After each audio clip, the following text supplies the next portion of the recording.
Packing efficiency of metal crystal in face-centered cubic lattice, that is CCP or HCP lattice. आधी face centred cubic lattice म्हणजे काय ते लक्षात घेऊया. Face centred cubic lattice आपल्याला माहिती आहे क्युबिक लॅटिसचे 3 टाईप आहेत, त्यातला एक टाईप आहे. तर ह्याच्यामध्ये पार्टिकल कुठे कुठे असतात? 8 कॉर्नरला 8 पार्टिकल असतात. शिवाय प्रत्येक फेसच्या सेंटरला एक एक पार्टिकल असतं. मग जर पार्टिकलला आपण स्पियर असं जर कन्सिडर केलं तर ते स्पियर कसे अरेंज असतात? तर in this way the spheres are arrange. आता जर आपण स्पियरचं कॉन्ट्रीब्युशन बघितलं फेस सेंटर क्युबिकमध्ये तर ते साधारण असं कॉन्ट्रीब्युशन असतं. त्याचा जर एक फेस आपण समोरचा कन्सिडर केला तर पार्टिकल्स बघा कशी अरेंज आहेत.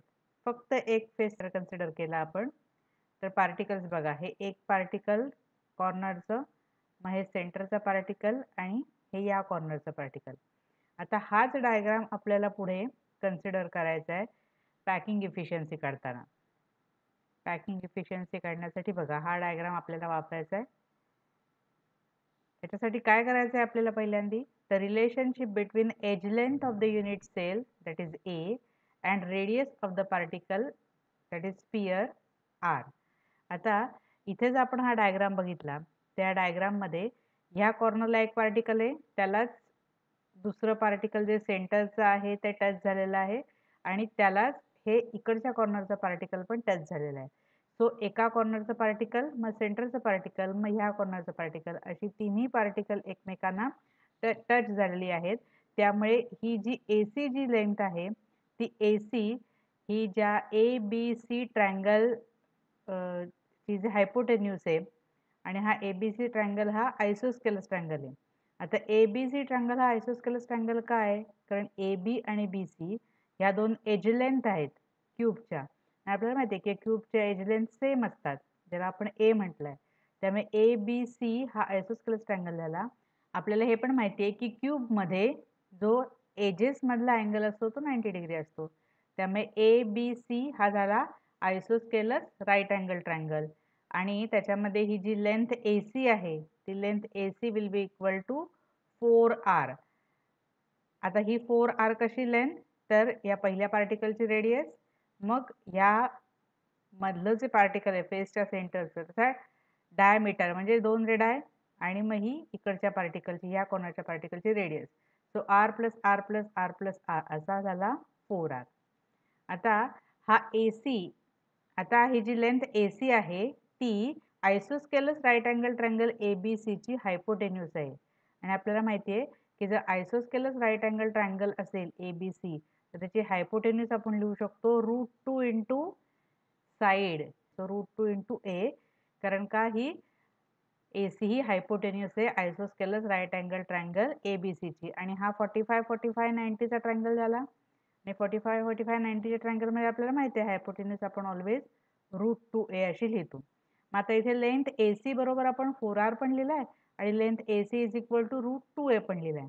म्हणजे याच्या लेफ्ट हँड साईड सारख्या आहेत, म्हणजे आपण राईट हँड साईड सारख्या दाखवू शकतो. Therefore 4R is equal to √2A आणि मग आपण लिहू शकतो R is equal to √2/4A.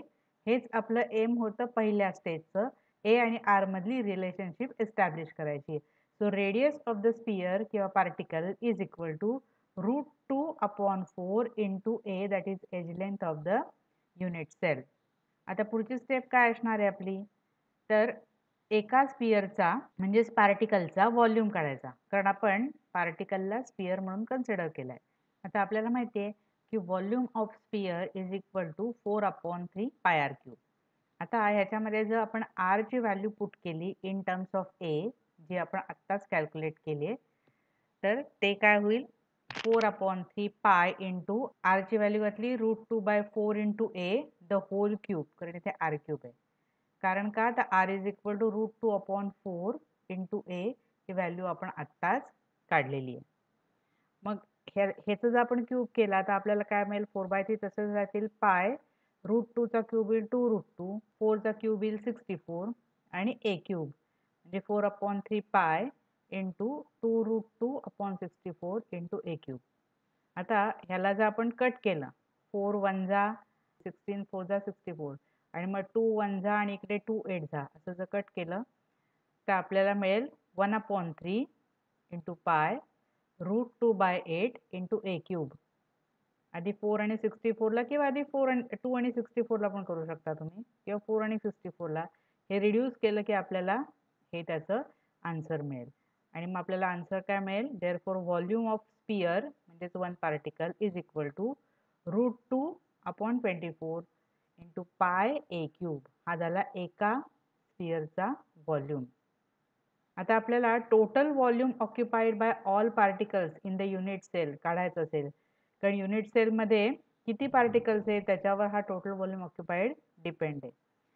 The total volume occupied by all particles in the unit cell will be equal to number of particles in the unit cell, that is small n, into volume of one particle. The volume of one particle आपण काढलाय. Number of particles in the unit cell n हे किती असणार आहेत? तर FCC आहे म्हणजे n is equal to 4 असणार आहे. म्हणून 4 इंटू हा एका स्पियरचा व्हॉल्यूम म्हणजे √2/24 इंटू पाय इंटू ए क्यूब. आणि इथे आपण n इज इक्वल टू 4 का घातले व्हॅल्यू? कारण FCC साठी नंबर ऑफ पार्टिकल्स ही नेहमी 4 असतात. मग ह्याला जर आपण रिड्यूस केलं 4 1 जा आणि 4 6 जा 24 तर total volume occupied by all particles will be √2/6 into pi a cube. So √2/6 किंवा असं पण म्हणू शकतो आपण √2 पाय ए क्यूब होल अपॉन 6 किंवा √2/6 इंटू पाय ए क्यूब. हा झाला total volume occupied by the all particles in unit cell. आता आपल्याला काढायचे पॅकिंग इफिशियन्सी. पॅकिंग इफिशियन्सीचा काय फॉर्म्युला आहे? Volume occupied by all particles in the unit cell divided by volume of unit cell into 100. आताच आपण volume occupied by all particles in the unit cell काढलाय √2/6 into pi a cube. आणि volume of unit cell आपल्याला माहिती आहे ए cube, कारण का ही जी unit sale आहे ती क्युबिक युनिट सेल आहे आणि त्या क्यूबची एज लेंथ ए आहे. So length into breadth into height क्यूबच्या LBH सारख्या असतात, त्यामुळे a into a that is a cube whole into 100. आता हे ए क्यूब कॅन्सल होणार न्यूमरेटर डिनॉमिनेटर मधलं. सो आपल्याला पॅकिंग इफिशियन्सीसाठी काय मिळणार फॉर्म्युला? √2/6 into pi into 100. आता √2ची आणि पायची व्हॅल्यू पुट करूया. √2ची व्हॅल्यू आहे 1.41, पायची व्हॅल्यू आहे 3.14 इंटू 100 डिवायडेड बाय 6. हे कॅल्क्युलेट केल्यावर आपल्याला मिळतं 74%. So packing efficiency 74%. मग आता पॅकिंग इफिशियन्सी म्हणजे पॅक केलेलं मटेरियल जे आहे ते 74% आहे. तर मग एम्प्टी स्पेस किती आहे किंवा व्हॉइड किती आहे? तर 100 - 74 दॅट इज 26%. म्हणजे इथे बघा पॅकिंग 74% आणि त्याच्या रिस्पेक्टमध्ये व्हॉइड हा 26% आहे, म्हणजे ऑलमोस्ट 3 टाइम्स पॅकिंग आहे व्हॉइडच्या. सो ह्याच्यामध्ये पॅकिंग हे सर्वात जास्त आहे. Therefore FCC has the most efficient packing of particles